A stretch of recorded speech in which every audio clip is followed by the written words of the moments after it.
আসসালামু আলাইকুম প্রিয় শিক্ষার্থীরা, welcome to my channel write English easily. আশা করি তোমরা সবাই ভালো আছো। আজকে আমি তোমাদের সাথে খুবই গুরুত্বপূর্ণ একটি কমপ্লিটিং স্টোরি আলোচনা করব।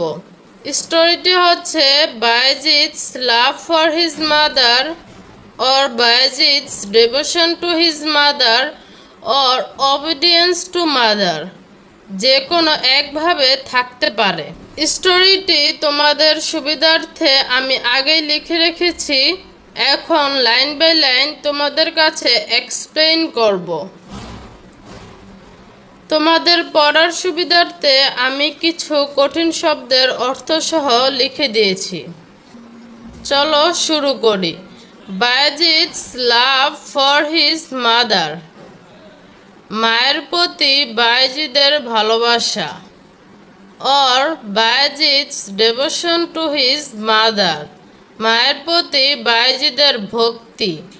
অর অবিডিয়েন্স টু মাদার, মায়ের প্রতি বাধ্যকতা।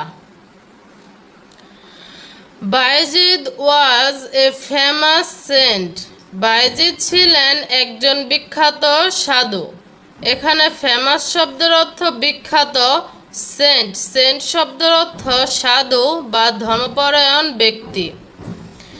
হি was very kind and honest, সে ছিলেন খুবই দয়ালু এবং সৎ।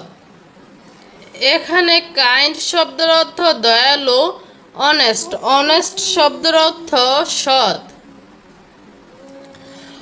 One day his mother was ill, একদিন তার মা অসুস্থ ছিলেন।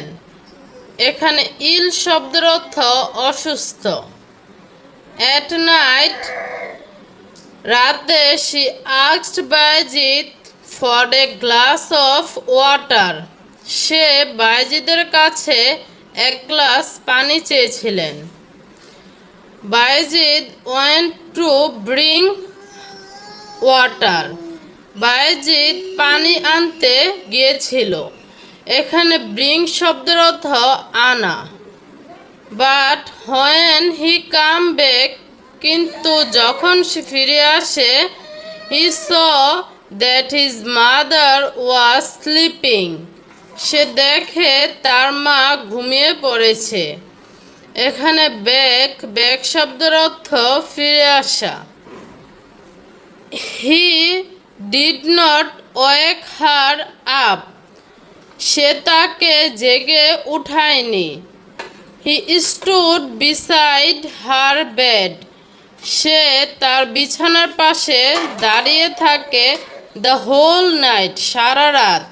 With the glass of water, পানির গ্লাস নিয়ে। ইন হিজ হ্যান্ড, তার হাতে। এখানে স্টুড শব্দের অর্থ দাঁড়িয়ে থাকা। বিসাইড বিসাইড শব্দের অর্থ পাশে। হোল অর্থ পুরো বা সারা। ইন দ্য মর্নিং, সকালে। হিজ মাদার ওক আপ, তার মা জেগে ওঠে। and saw him standing here, এবং তাকে দাঁড়িয়ে থাকতে দেখে। she became very happy, সে খুবই খুশি হয়। and prayed for her son, তার ছেলের জন্য দোয়া করে। এখানে হ্যাপি হ্যাপি শব্দের অর্থ খুশি। Then Bayezid Bostami became a great saint because he loved and respected his mother very much. পরবর্তীতে বায়েজিদ বোস্তামি একজন মহান সাধু ব্যক্তিতে পরিণত হয়, কারণ সে তার মাকে খুবই ভালোবাসত ও সম্মান করত। এখানে গ্রেট শব্দের অর্থ মহান, রেসপেক্টেড অর্থ সম্মান করা। সো শিক্ষার্থীরা, আমি চেষ্টা করেছি স্টোরিটি খুবই সহজভাবে লেখার ও তোমাদেরকে বুঝিয়ে দেওয়ার। যদি তোমাদের ভালো লাগে তো অবশ্যই লাইক করবে আর চ্যানেলটি সাবস্ক্রাইব করে রাখবে।